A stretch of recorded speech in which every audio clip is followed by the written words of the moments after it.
Friends, कैसे हैं आप सब। उम्मीद है आप सब मस्त होंगे। तो बीएससी फर्स्ट ईयर केमिस्ट्री की आज महासंग्राम में आपका स्वागत है। आज हम लोग देखेंगे BSc first year complete chemistry, जितनी भी यूनिट्स हैं हमारी, सबसे मिलाकर इसमें क्वेश्चन रखे गए हैं और सभी स्टेट यूनिवर्सिटी और सेंट्रल यूनिवर्सिटी के लिए वैलिड है। तो जितने भी इम्पोर्टेंट क्वेश्चन आपको पता ही होगा, जैसे कि इससे पहले का अगर महासंग्राम आप देखे होंगे बॉटनी और जूलॉजी का, तो क्वेश्चन सीधा वहीं से सभी यूनिवर्सिटी में पूछे जा रहे हैं। तो ये बहुत ही महत्वपूर्ण हो जाता है अपने आप में, और इसको संपूर्ण आपको करना है जिससे कि आपके मार्क्स अच्छे आ सकें। तो इसमें सभी ऑब्जेक्टिव टाइप क्वेश्चन है, सभी बहुत ही ज़्यादा इम्पोर्टेंट क्वेश्चन है। लगभग 50 क्वेश्चन हम इसमें डिस्कस करने वाले हैं।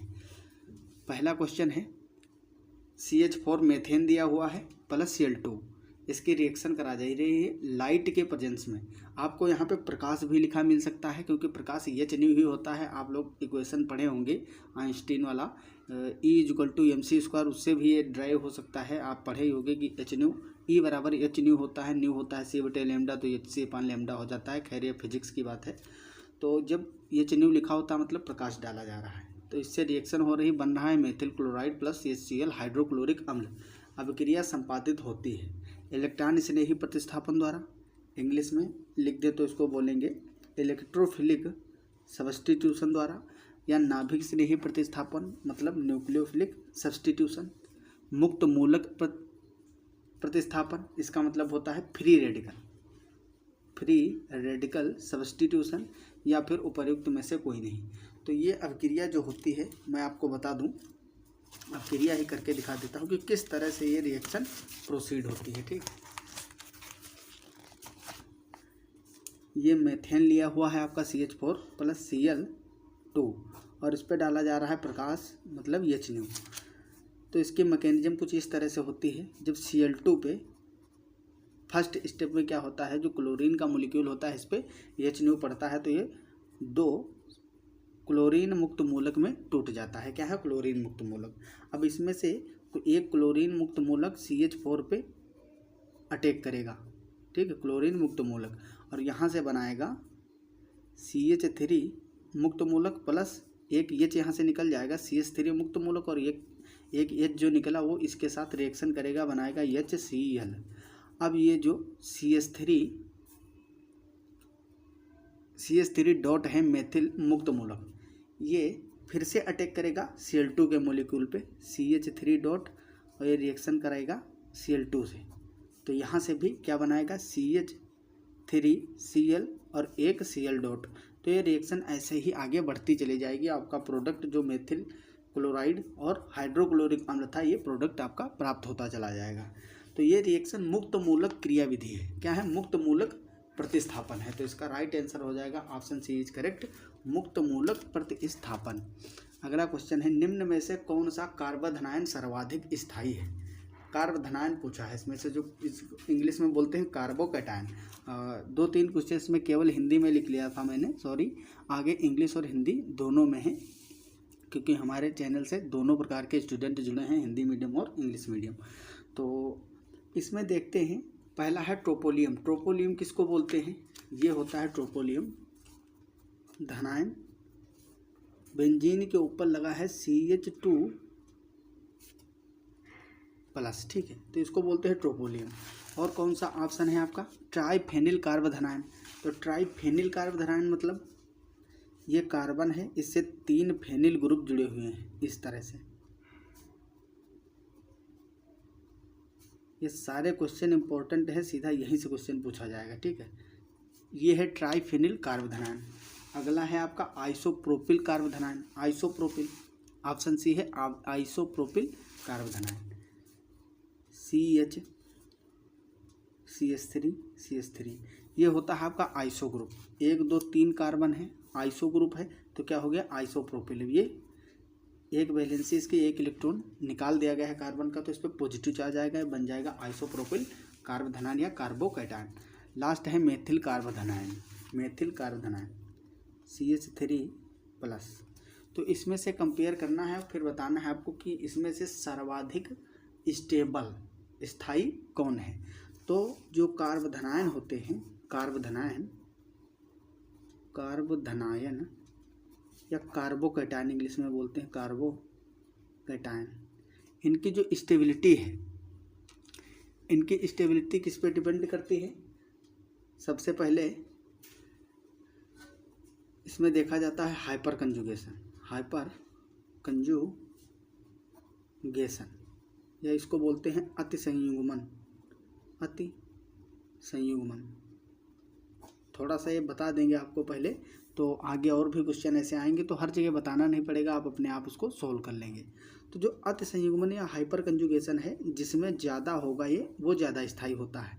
और इससे भी बड़ा एक प्रभाव लगता है जिसको बोलते हैं रेजोनेंस, रेजोनेंस, अनुनाद प्रभाव, अनुनाद प्रभाव। तो यही मेनली हमको इसमें देखना है। बाकी इंडक्टिव इफेक्ट भी होता है, आई प्रभाव, ठीक है। आई प्रभाव में माइनस आई होता है, प्लस आई होता है, तो उसकी इसमें बात नहीं करनी है। इसमें सीधे देखते हैं अल्फा हाइड्रोजन, जितने ज़्यादा अल्फा हाइड्रोजन होंगे, ठीक है, उतना ज़्यादा उसके हाइपर कंजुगेटिव स्ट्रक्चर बनेंगे, हाइपर कंजुगेटिव स्ट्रक्चर बनेंगे, उतना ही ज़्यादा वो स्थायी होगा, ठीक। तो इसमें देखते हैं बेंजीन में हो रहा है रेजोनेंस, रेजोनेंस हो रहा है ना, ये डबल बॉन्ड होते हैं बेंजीन में। तो इस तरह से double bond, single bond, positive charge. अगर आप रेजोनेंस या अनुनाद पढ़े होंगे तो आपको पता होगा कुछ उसकी कंडीशन होती हैं, हकल्स रूल के अकॉर्डिंग एरोमेटिसिटी भी पढ़े होंगे। तो ये जो रेजोनेंस है, तो इसमें double bond, single bond, positive charge अगर आ रहा है तो कंजुगेशन होता है। तो इस तरह से ये बेंजीन भी इसको क्या कर रही है, अनुनाद प्रभाव से स्टेबल कर रहा है इस कार्बन को। इसका कार्बन जितने जल्दी यहाँ से हट जाए इस कार्बन से प्लस चार्ज, उतना ही ज़्यादा स्थायी होगा। तो यहाँ 1 2 3 फिनाइल ग्रुप लगे हैं उसके प्लस चार्ज को हटाने के लिए, तो ये सबसे ज़्यादा स्टेबल होगा। उसके बाद में ये वाला होगा, क्योंकि इसमें एक बेंजीन है। फिर इसमें डिग्री देखेंगे, ये 0 डिग्री है, क्योंकि ये जो कार्बन जो है जिस पे पॉजिटिव चार्ज, ये आगे किसी कार्बन से जुड़ा नहीं है, तो ये कैसा होगा, 0 डिग्री। अगर इसकी बात करें तो जो कार्बोधनायन है, जिस कार्बन पर पॉजिटिव चार्ज है, ये 2 कार्बन से जुड़ा है, तो ये कैसा है, 2 डिग्री। तो 2 डिग्री वाला 0 डिग्री से ज़्यादा होगा, तो इसका ऑर्डर हो जाएगा, अगर ए और बी कह दें इसको, इसको सी कह दें, इसको डी, तो इसका ऑर्डर हो जाएगा सबसे पहले बी, उसके बाद में फेनिल, जो ये ट्रोपोलियम है, ट्रोपोलियम कार्बोधनायन, ऑप्शन ए, फिर उसके बाद में सी आएगा, और उसके बाद में ऑप्शन डी आएगा, इस तरह से। तो सबसे ज़्यादा हमारा बी वाला होगा, कौन सा, ट्राइफेनिल मेथिल कार्बोधनायन, ठीक। तो इसका राइट आंसर हो जाएगा। अगला क्वेश्चन है, निम्न में से कौन सा मुक्त मूलक सर्वाधिक स्थायी है? अब इसमें देखो डिग्री देख लो बस, ये कैसा 0 डिग्री। इसमें भी मुक्त मूलक जो होते हैं, इसको भी हम हाइपर कंजुगेशन, अति संयुग्मन द्वारा इसका स्थायित्व जो है, स्टेबिलिटी देख लेते हैं। तो ये 0 डिग्री है, कैसा है, 0 डिग्री।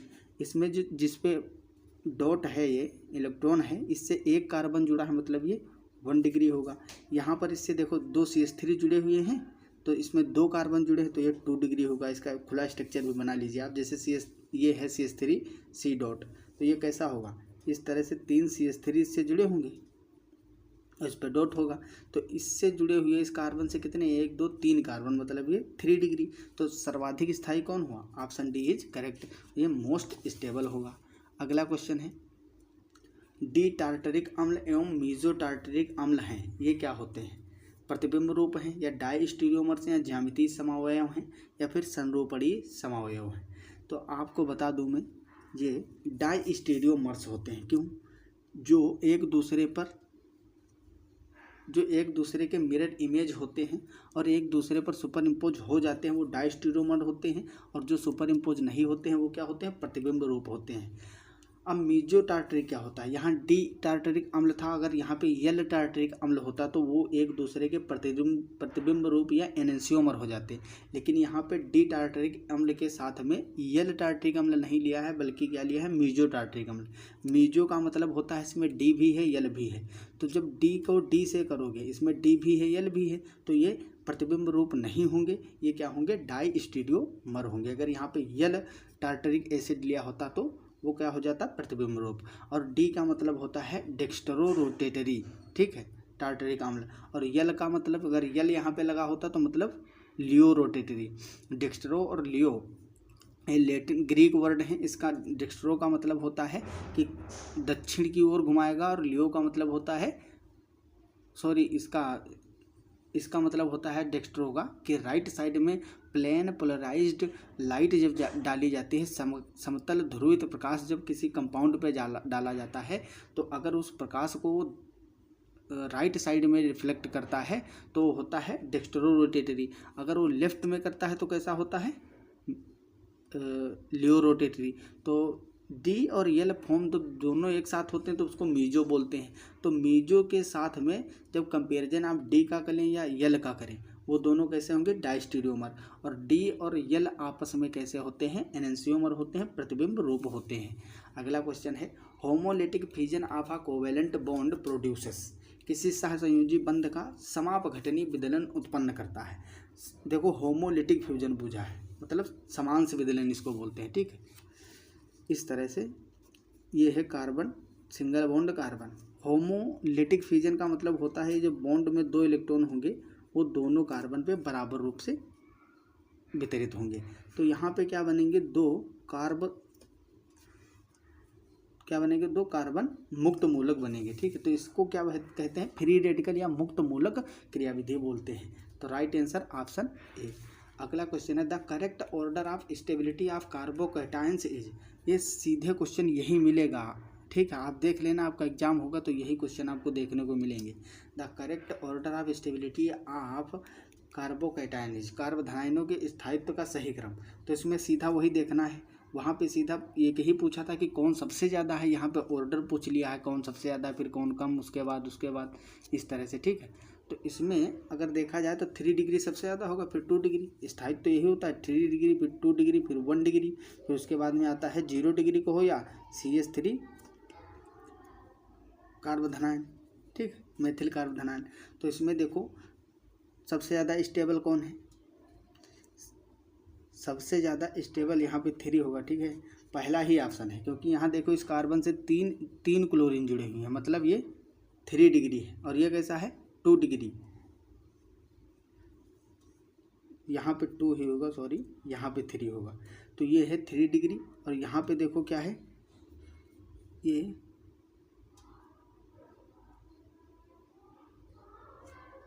यहाँ CH होगा और यहाँ होल ट्वाइस होगा, तो ये 2 डिग्री हो जाएगा। फिर उसके बाद में आएगा CH2 1 डिग्री, इसको सही कर लीजिए, ये मेथिल कार्बोधनाइन। तो इस तरह से होगा आपका, मैं ऑर्डर यहाँ पे लिख देता हूँ, CH3 का होल थ्राइस C, और फिर उसके बाद में आएगा CH3 का होल ट्वाइस CH कार्बोधनाइन, इसके बाद में आएगा CH3 और CH2 ये 1 डिग्री कार्बोधनाइन, लास्ट में आएगा आपका CH3 मतलब मेथिल कार्बोधनाइन, ठीक। तो इस तरह से आपका स्टेबिलिटी का ऑर्डर हो जाएगा। अगला क्वेश्चन है क्वेश्चन नंबर 7, ये भी काफ़ी ज़्यादा पूछा जाता है question. Which of the following is paramagnetic in nature, इनमें से कौन पैरामैग्नेटिक होता है। तो पैरामैग्नेटिक कौन होगा, जिसमें अयुग्मित इलेक्ट्रॉन होंगे, अनपेयर्ड इलेक्ट्रॉन होते हैं, ठीक, अनपेयर्ड इलेक्ट्रॉन प्रेजेंट होते हैं, मतलब अयुग्मित इलेक्ट्रॉन जिसमें प्रेजेंट होंगे वो कैसा होता है, पैरामैग्नेटिक। तो इसमें जो B2 है ये पैरामैग्नेटिक होता है, मैंने बता दिया, आप लोग इसके इलेक्ट्रॉन उसके कक्षक में इस तरह से भर के देख लीजिए, ये अयुग्मित ही होगा। अगला है अयुग्मित, क्या मतलब ये होता है, जैसे कि ऐसे भी निकाल सकते हो, शॉर्ट ट्रिक बता दूँ। एक कक्षक में 2 इलेक्ट्रॉन आते हैं, 2 कक्षक में कितने आएंगे, 4 आएंगे, 3 में कितने आएंगे, 6 आएंगे। तो ये भरे होंगे कक्षक, मतलब युग्मित होंगे, पेयर्ड होंगे। अगर देखो इसके बीच में 2 और अगर दो सब में आ रहे हैं तो प्लस करोगे तो ये क्या है, सम आ रहा है, विषम संख्याएं नहीं आ रही, कहीं पे 1 और 3 और 5 इस तरह से नहीं आ रहा। तो ये क्या होता है, जब ये संख्याएं होंगी इलेक्ट्रॉनों की, इलेक्ट्रॉन का नंबर जब इस तरह से प्रेजेंट होगा तब वो क्या होंगे, अयुग्मित होंगे, ठीक है। अगर 3 भरोगे तो कैसे आएगा, 2 और 1 3, तो यहाँ पे देखो ये एक जगह खाली रहेगी, ये अयुग्मित है। तो इसमें देखोगे इन सब में आप जब इलेक्ट्रॉनों को भरोगे कक्षकों में तो पता चल जाएगा आपको, इस तरह से निकाल लेंगे।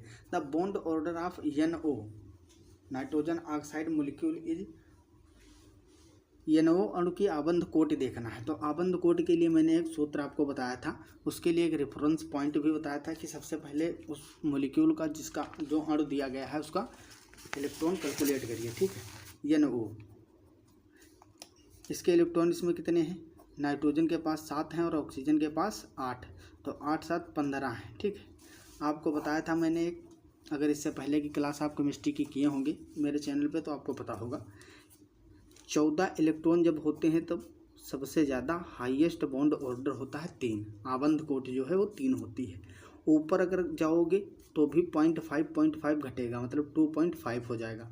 12 इलेक्ट्रॉन मतलब फिर 0.5 घटाओ 2.02 हो जाएगा। फिर 11 इलेक्ट्रॉन होंगे तब 1.5, इसी तरह से 10 इलेक्ट्रॉन के लिए 1 हो जाएगा। ये 8 तक जाता है, 8 के बाद में 0 दिखाता है, इसीलिए मेनली आपसे 8 से 20 के बीच में पूछा जाता है, जिसमें 8 से 20 इलेक्ट्रॉन होते हैं। ठीक, अगला अगर 15 की बात करेंगे, 15 इलेक्ट्रॉन, फिर भी यहाँ भी नीचे भी 0.5 घटाते जाओ 2.5, 16 इलेक्ट्रॉन के लिए सीधा 2।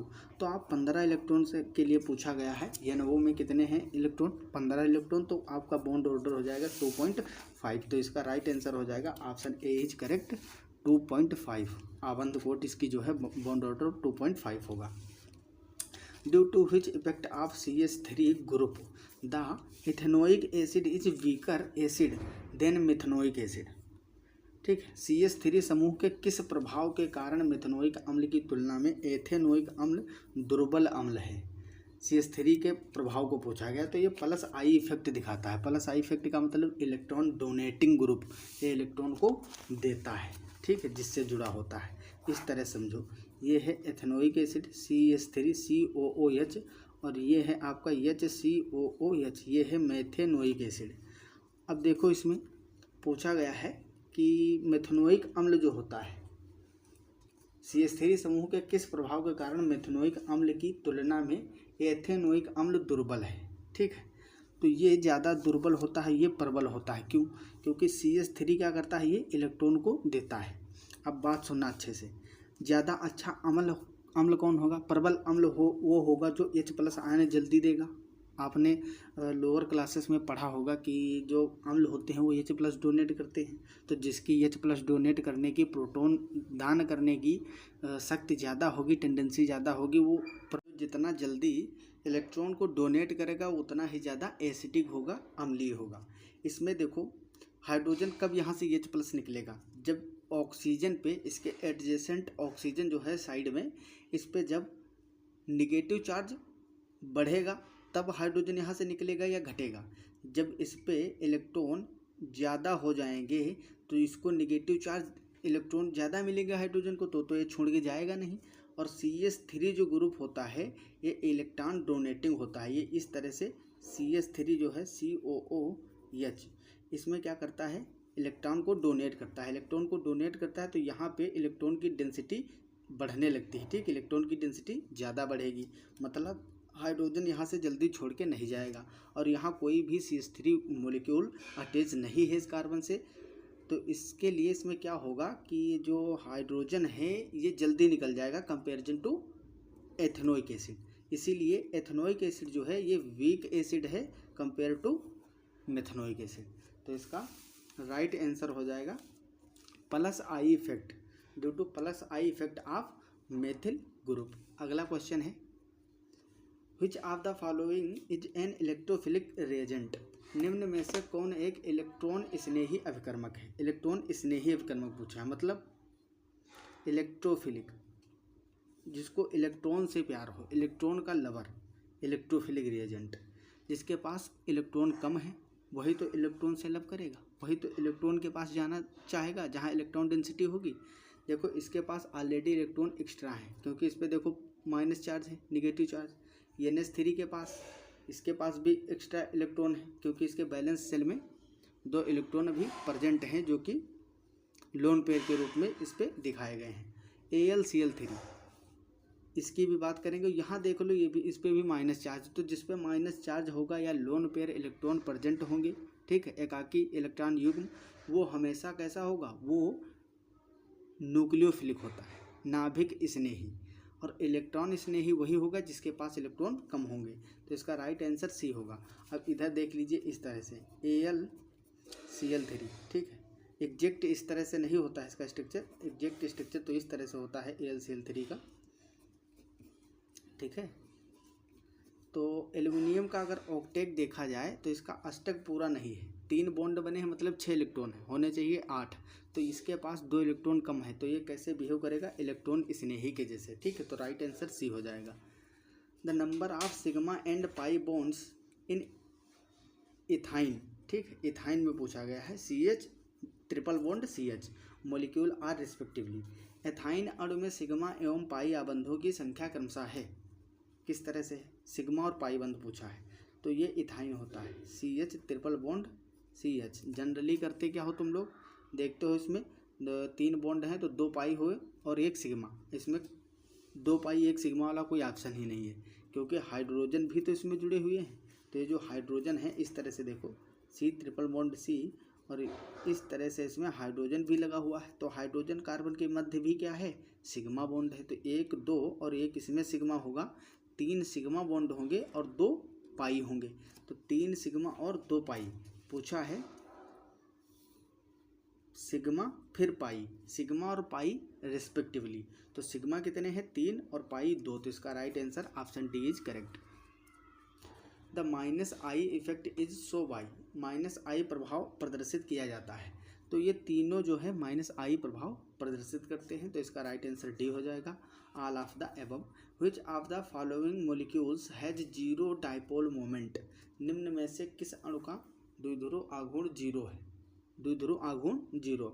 अब देखो HCl में तो 0 होगा नहीं, जो द्विध्रुव आघूर्ण होता है, डाइपोल मोमेंट होता है, इलेक्ट्रोनिगेटिविटी पे डिपेंड करता है। ठीक है, तो HCl इस तरह से मॉलिक्यूल होता है। अब हाइड्रोजन के कंपैरिजन में क्लोरीन का इलेक्ट्रोनिगेटिविटी जो है, विद्युत ऋणात्मकता बहुत अधिक है, तो इलेक्ट्रॉन के इधर खींच लेगी, इस पर डेल निगेटिव आ जाएगा, इस पर डेल पॉजिटिव आ जाएगा, मतलब आंशिक धनावेश और आंशिक ऋणावेश। तो ये पोलर मॉलिक्यूल है, और पोलर मॉलिक्यूल में कभी भी डाइपोल मोमेंट 0 नहीं होता है, तो इसमें तो डाइपोल मोमेंट होगा। अब बात करते हैं NH3 की, तो NH3 में क्या होगा, इस तरह से 3 हाइड्रोजन लगे होंगे और इसके पास एक लोन पेयर होता है, वो भी यहाँ पे होगा, तो लोन पेयर और नाइट्रोजन, इधर देखो हाइड्रोजन, हाइड्रोजन से इलेक्ट्रॉन खींचेगा ना इस तरह से, नाइट्रोजन ज़्यादा इलेक्ट्रोनिगेटिव है कंपेयर टू हाइड्रोजन, तो ये भी इलेक्ट्रॉन मतलब जो ये मॉलिक्यूल है ये भी पोलर होगा। NF3 इसमें भी वही कंडीशन है, बस H की जगह पे F आ गया है, तो F क्या होगा, ये उल्टे नाइट्रोजन से खींच लेगा, क्योंकि फ्लोरीन जो है मोस्ट इलेक्ट्रोनिगेटिव एटम है पूरी पीरियोडिक टेबल में। तो ये तीनों कैसे हैं, तीनों पोलर मॉलिक्यूल हैं, या फिर कह सकते हो डाइपोल मोमेंट इसमें कुछ ना कुछ प्रेजेंट है। और इतनी बात याद रखना, जिसमें लोन पेयर हो प्रेजेंट उसमें 0 कभी हो ही नहीं सकता है, कि जो आइटम होते हैं, मान लो लोन पेयर ऊपर खींचे, ठीक, लोन पेयर ऊपर की ओर इस तरह से खींचे और ये नीचे को खींचे जैसे इसमें है, फिर भी ऐसा कभी कंडीशन ऐसी बनती ही नहीं है कि उस लोन पेयर के खिंचाव के बराबर एटम्स प्रेजेंट हो। ठीक है, उसको बैलेंस कर सकें, तो लोन पेयर जिसमें प्रेजेंट है वो हमेशा कुछ ना कुछ उसमें डाइपोल मूवमेंट होता ज़रूर है। अब जो पहला ऑप्शन हमारा था PCl5, ये इसका सही आंसर है, क्यों है ये भी बता देता हूँ आपको। तो इस तरह से PCl5 का स्ट्रक्चर बनता है, ये है फास्फोरस, ठीक है, और इससे इस तरह से 3 क्लोरीन लगे हैं इसी के प्लेन में, ठीक है, ये एक प्लेन में है और एक ऊपर Cl लगा हुआ है और एक नीचे Cl लगा हुआ है। किस तरह से, ये एक प्लेन में है, ठीक है, इस तरह से, और ये ऊपर की ओर है और ये नीचे की ओर प्लेन के नीचे है। ठीक है, तो ये प्लेन है, इसकी प्लेन में 3 क्लोरीन है और एक प्लेन के ऊपर है और एक नीचे है। जैसे कि आप कॉपी एक हाथ में ले और कॉपी के प्लेन में जो पेज है आपका, उस कॉपी पे 3 क्लोरीन रखे हुए हैं और सेंटर में फास्फोरस है कॉपी के, और कॉपी के नीचे की ओर प्रक्षेपित एक क्लोरीन जुड़ा है, एक ऊपर की ओर। अब इसमें देखो, जो 3 क्लोरीन प्लेन में है, इनके मिड में, इनके बीच में कितना होगा एंगल, इनके बीच में 120 डिग्री का एंगल होगा, कोण होगा। इस तरह से देखो, ये फास्फोरस है और ये 3 क्लोरीन है, तो इनके मध्य कितना होता है एंगल, 120 डिग्री। 120 डिग्री पे अब देखो समान एक जैसे मॉलिक्यूल हैं, इधर भी क्लोरीन, इधर भी क्लोरीन और इधर भी क्लोरीन। तो इस जब 120 पे इसमें वेक्टर लगाएंगे हम, तो वेक्टर या सदिश रूप से निकाल सकते हैं कि जब 120 डिग्री पे बराबर परिमाण के 2 फोर्स होते हैं, तो उनका जो सम होता है मिड में, वो कितना होता है उन दोनों में से किसी एक के परिमाण के बराबर होता है रिजल्टेंट, ठीक है। तो इस तरह से ये क्या होगा, इन दोनों के मिड का जो बीच में आएगा वो किसके बराबर होगा, इस क्लोरीन के, ठीक है। तो ये क्लोरीन दोनों का रिजल्टेंट बीच वाला और ये बराबर होगा तो 0 कर देगा। और ये एक ऊपर खींच रहा है क्लोरीन, एक नीचे, क्योंकि फास्फोरस से ज़्यादा इलेक्ट्रोनिगेटिव है क्लोरीन। तो इस तरह से ये एक दूसरे को नष्ट कर देंगे ये भी, और इसका रिजल्टेंट बीच में आएगा, इस क्लोरीन को के प्रभाव को हीन कर देगा, प्रभावहीन कर देगा। तो यहाँ पे 0 होता है डायपोल मोमेंट। अगला क्वेश्चन है, इसी के आधार पे आपसे दूसरे भी क्वेश्चन पूछे जा सकते हैं, कोई ज़रूरी नहीं है कि एग्जैक्ट यही आए, ये भी आ सकता है, इसी के आधार पे दूसरा भी आ सकता है। Which of the following subshell is not found, निम्न में से कौन सा उपकोष नहीं पाया जाता है। तो इसका राइट आंसर सी है। आप सबको पता होगा कि 2D जो होता है वो संभव ही नहीं है। डी और वाइटल जो है वो तीसरी पीरियड से स्टार्ट होता है, ठीक है। तो 2D पॉसिबल नहीं है। 2 में केवल कितने आते हैं, 2S और 2P, इसके आगे ये नहीं होता है।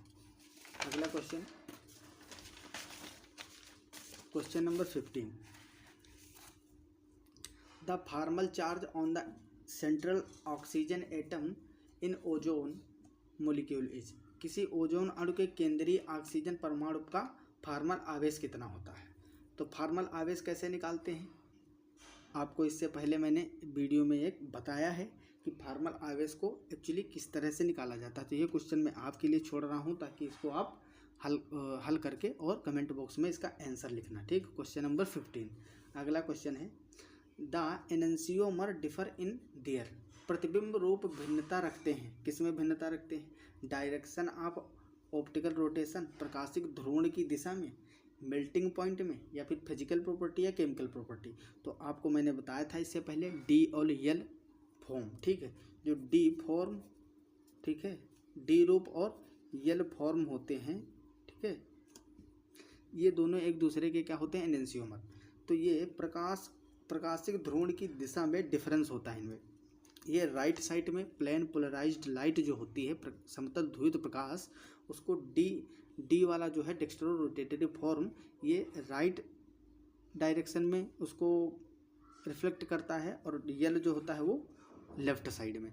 तो इनकी जो डायरेक्शन होती है उसमें चेंज होते हैं, डिफरेंस होता है, ठीक, अंतर होता है। तो right answer option A. Malic and fumaric acids are, malic acid और फ्यूमेरिक एसिड क्या है, structural isomer, geometrical isomer, optical isomer या कन्फॉर्मेशनल आइसोमर। तो ये ज्यामितीय समावयव होते हैं, ज्योमेट्रिकल आइसोमर्स होते हैं।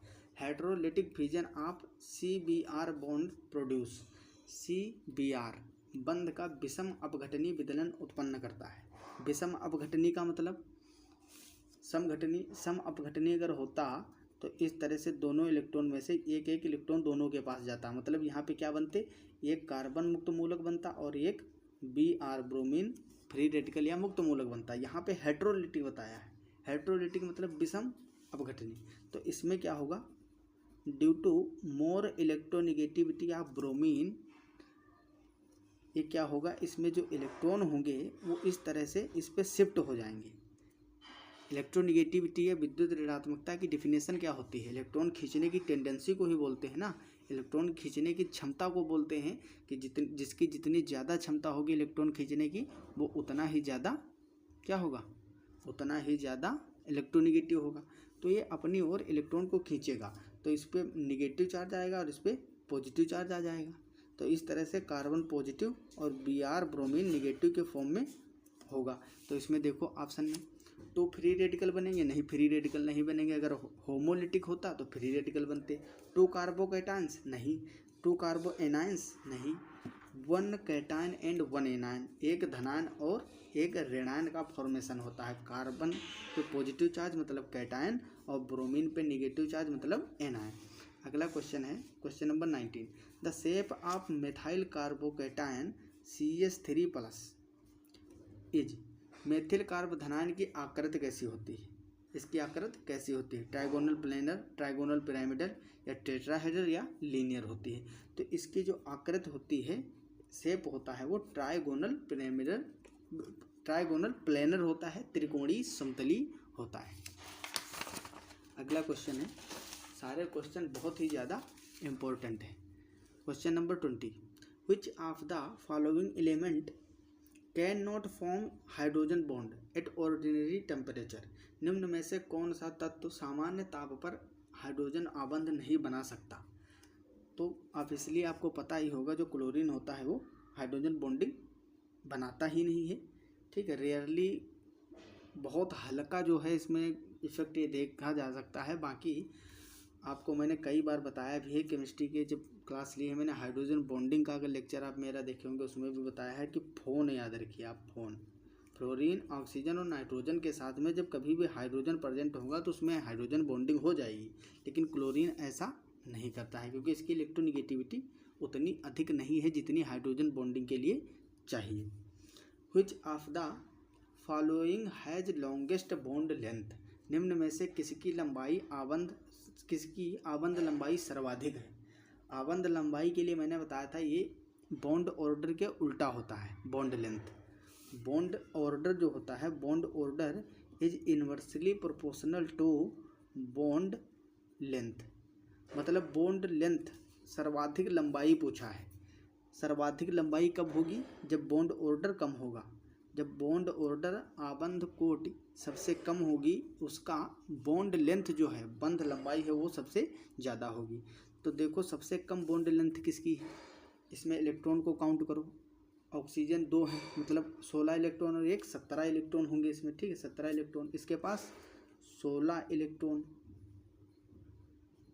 इसके पास 17, 8 दूनी 16, 17, सॉरी इस पर पॉजिटिव है तो 15 इलेक्ट्रॉन हो गया, ठीक है।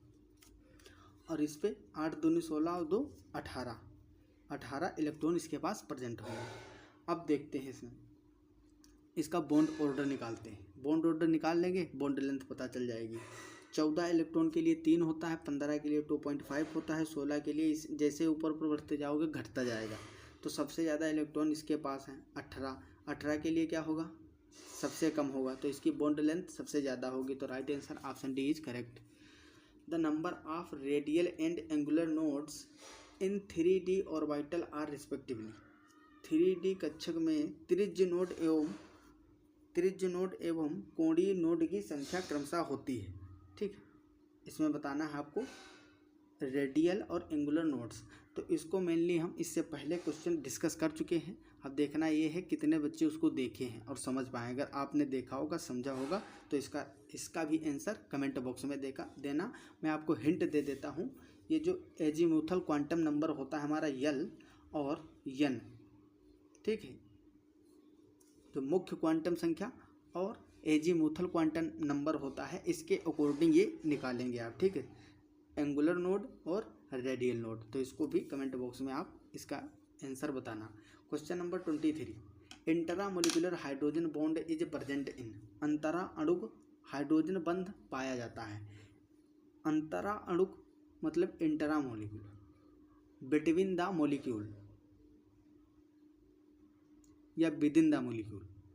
तो ये विदिन द मोलिक्यूल वाली कंडीशन है, मतलब एक ही अणु के अंदर, एक ही मोलिक्यूल के अंदर जब हाइड्रोजन बॉन्डिंग होती है उसको बोलते हैं इंट्रा मोलिकुलर। और जब दो डिफरेंट या सेम हो सकते हैं एटम्स या मोलिक्यूल्स हो सकते हैं, उनके बीच में जब होती है हाइड्रोजन बॉन्डिंग तो उसको क्या बोलते हैं, इंटर मोलिकुलर या अंतर अणुक हाइड्रोजन आबंध बोला जाता है। तो इसमें जो आपको दिए गए हैं ये ऑप्शन, इसको देखते हैं। पहला है हाइड्रोजन फ्लोराइड, HF। तो इसमें देखो इसका मॉलिक्यूल बहुत सारे जब HF होंगे तो इस तरह से HF प्रेजेंट होंगे, HF। तो हाइड्रोजन और फ्लोरीन के बीच इस तरह से हाइड्रोजन बॉन्डिंग हो जाएगी। ये क्या दर्शा रहा है, ये जो है हाइड्रोजन बॉन्डिंग, ये वाली, ये मेनली कोई रियल बॉन्डिंग नहीं होती है। क्या होता है, एक प्रकार का अट्रैक्शन होता है, ठीक है, निगेटिव और पॉजिटिव के बीच में ये हाइड्रोजन बॉन्डिंग दिखाई गई है, ठीक है। तो ये दो मॉलिक्यूल के बीच में, ठीक, दो मॉलिक्यूल के बीच में लग रही है, मतलब ये इंटरमोलिकुलर है। कैसी है, इंटरमोलिकुलर। अगला आपका ऑप्शन था ऑप्शन बी, ऑर्थो नाइट्रोफिनॉल, मतलब ऑर्थो नाइट्रोफिनॉल। ये क्या होता है, इस तरह से आप फिनोल बनाएंगे, फिनोल आपको पता ही होगा। और ऑर्थो पे नाइट्रो ग्रुप लगा दीजिए। इसके रिस्पेक्ट में जो एल्कोहल है इसके रिस्पेक्ट में हम देखेंगे ये ऑर्थो है और ये मेटा है, ये पैरा है पोजीशन। तो ऑर्थो पे जब हम नाइट्रो लगाएंगे तो इसका जो नेमिंग करेंगे तो ऑर्थो नाइट्रोफिनोल होगा। और एक आपका ऑप्शन था पैरा नाइट्रोफिनोल, पैरा नाइट्रोफिनोल। ये कैसे बनेगा? वैसे ही सेम आपको इस तरह से फिनोल बनाना है और पैरा पोजीशन पे नाइट्रो ग्रुप लगा देना है। अब इसमें देखा जाए तो इसमें अच्छे से अगर हम लोग देखें तो क्या इसमें दिख रहा है? इसमें देखो नाइट्रोजन और हाइड्रोजन एक ही पास है, नज़दीक ही हैं, तो इसमें तो एक ही मॉलिक्यूल के अंदर हाइड्रोजन बॉन्डिंग पॉसिबल है। लेकिन यहाँ पे देखो ये बहुत ज़्यादा डिस्टेंस है, तो ये जो हाइड्रोजन बॉन्डिंग होती है जब इसके फैक्टर पढ़ोगे आप, हाइड्रोजन बॉन्डिंग का पूरा सेपरेट लेक्चर देखोगे, मेरा अपलोड है, मैंने बहुत अच्छे से उसमें सारे कंसेप्ट आपके क्लियर किए हैं। और उसमें बताया है कि जो ये फैक्टर अफेक्टिंग हाइड्रोजन बॉन्डिंग, कौन कौन से कारक हैं जो हाइड्रोजन आबंध को प्रभावित करते हैं। उसमें मैंने ये भी बताया है कि डिस्टेंस के बढ़ने पे ये इनका जो है प्रभाव कम होता जाता है। जब दो मॉलिक्यूल जैसे हाइड्रोजन है और उधर नाइट्रोजन, फ्लोरीन या ऑक्सीजन हो सकता है, उनके मध्य जब दूरी बढ़ने लगती है तो ये प्रभावहीन हो जाते हैं और धीरे धीरे ज़्यादा अधिक दूरी होने पर ये बन भी नहीं पाते हैं बंद। तो यहाँ पे दूरी मैक्सिमम है, इसलिए इस तरह से हाइड्रोजन और नाइट्रोजन के बीच में हाइड्रोजन बॉन्डिंग नहीं होगी, बल्कि किस तरह से होगी, ये दूसरा जो होगा इस तरह से पैरा नाइट्रोफिनोल, तो उसमें नाइट्रोजन और हाइड्रोजन के बीच में हो जाएगी बॉन्डिंग। इसी तरह से एक दूसरा होगा तो इसमें भी हो जाएगी। ठीक है, बहुत सारे मॉलिक्यूल आपस में जुड़ जाएंगे हाइड्रोजन बॉन्डिंग के थ्रू। तो इसमें देखो ये दो मॉलिक्यूल के बीच में आ रही है, क्या रही? दो मॉलिक्यूल के बीच में आ रही है। और ये कैसा है? With in the molecule. तो आपका राइट आंसर होगा आर्थो नाइट्रोफिनोल। ठीक, कौन होगा? Ortho nitrophenol. इसमें कैसी हाइड्रोजन बॉन्डिंग है? एक ही अणु के अंदर, मॉलिक्यूल के अंदर हाइड्रोजन बॉन्डिंग हो रही है। अगला question, the hybridization of carbon atom in propene molecule is. Propene कैसे बनाएंगे? 3 कार्बन के लिए प्रोप, ये कहीं पे डबल बॉन्ड होगा तो ये प्रोपीन हो गया। अब इसके हाइड्रोजन सेटिस्फाई करो, इसके पास 2 हाइड्रोजन लगेंगे और यहाँ 1 हाइड्रोजन और यहाँ पे 3 हाइड्रोजन लगेंगे। अब इसमें हाइब्रिडाइजेशन बताना है, किस तरह से हाइब्रिडाइजेशन होगा इसमें प्रोपीन में। तो पहले का देखो, इसके पास सभी सिग्मा बॉन्ड है, मतलब इसका हाइब्रिडाइजेशन sp3 होगा। और इसके पास क्या होगा? 1 2 3 4, लेकिन एक पाई बॉन्ड है, मतलब sp। ये कैसा होगा? sp। और ये होगा sp3 और ये भी कैसा होगा? sp। तो sp3 पहले होना चाहिए, बाद में कैसा होना चाहिए? ये कार्बन परमाणु जो है इसके पास sp3 और बाकी 2 के पास sp2 होगा। ठीक, यहाँ पे कितना होगा? sp2, sp3 और sp2। तो इसका राइट आंसर कौन सा है? डी ऑप्शन करेक्ट हो जाएगा। इसमें sp3 और sp2 प्रकार का हाइब्रिडाइजेशन पाया जा रहा है।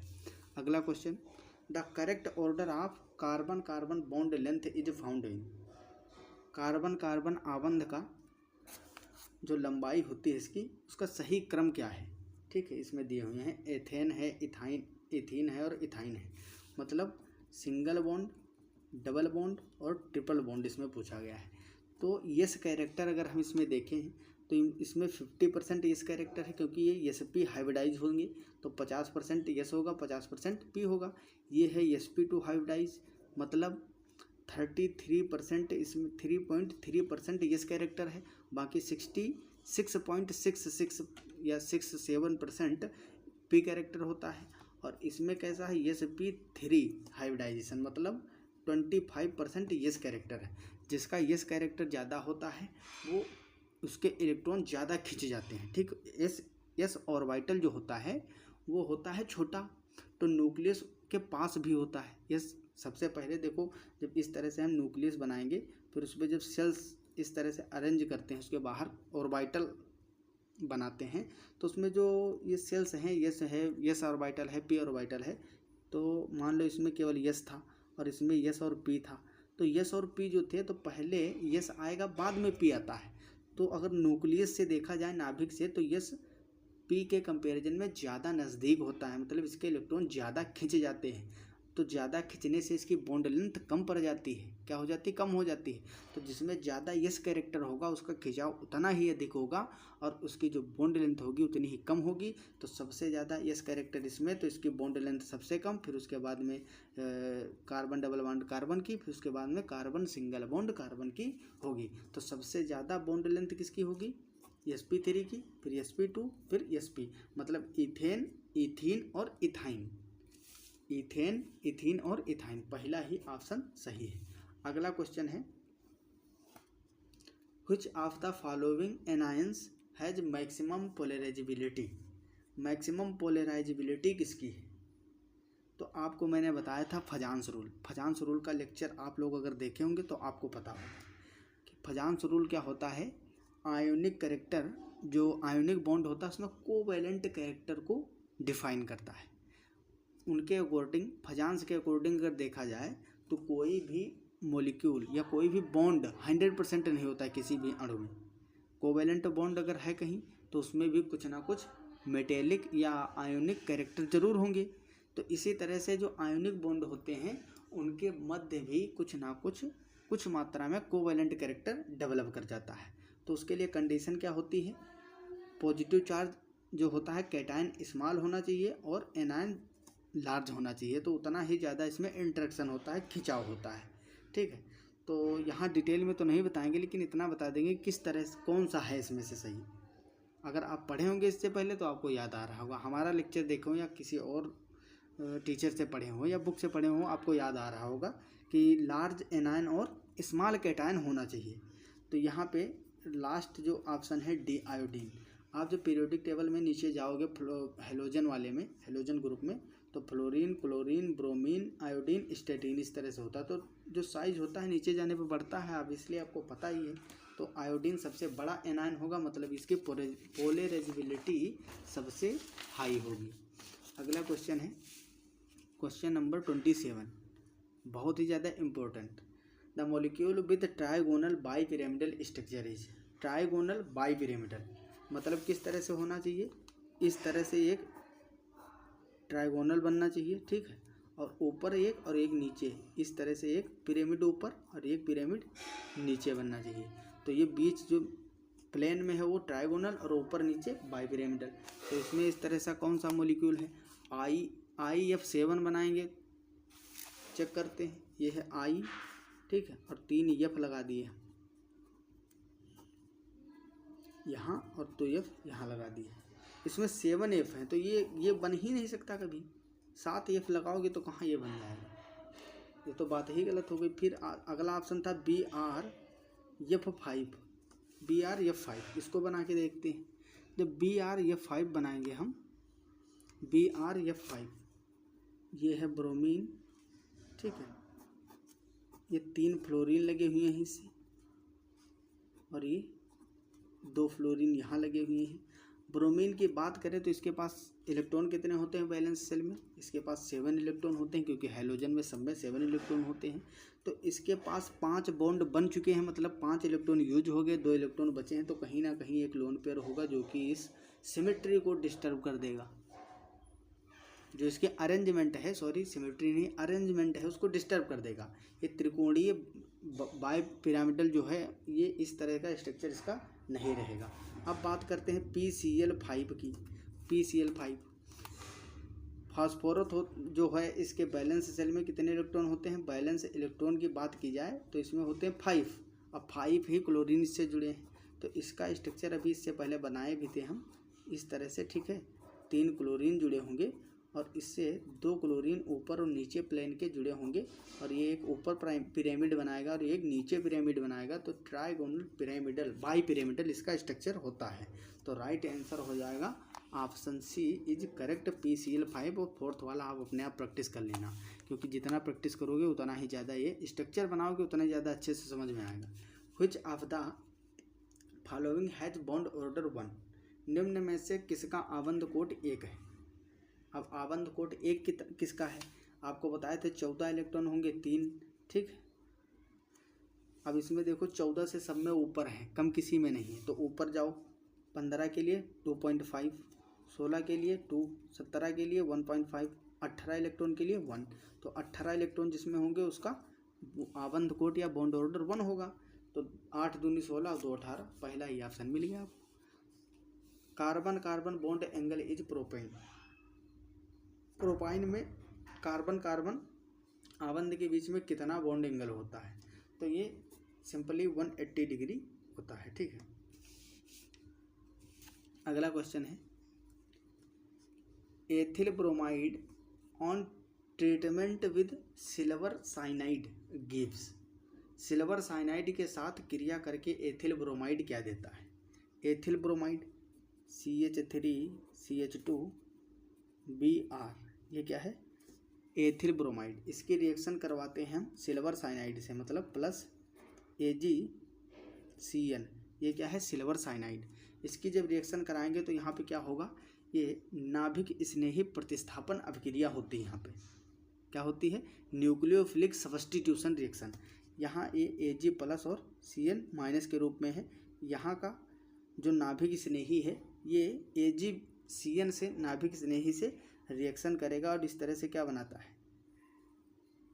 AgBr, और यहाँ से जो Cn है वहाँ जुड़ जाएगा एथिल ग्रुप में, तो CH3CH2Cn मतलब एथिल साइनाइड बनाता है। तो इसका राइट आंसर होगा ऑप्शन ए इज करेक्ट।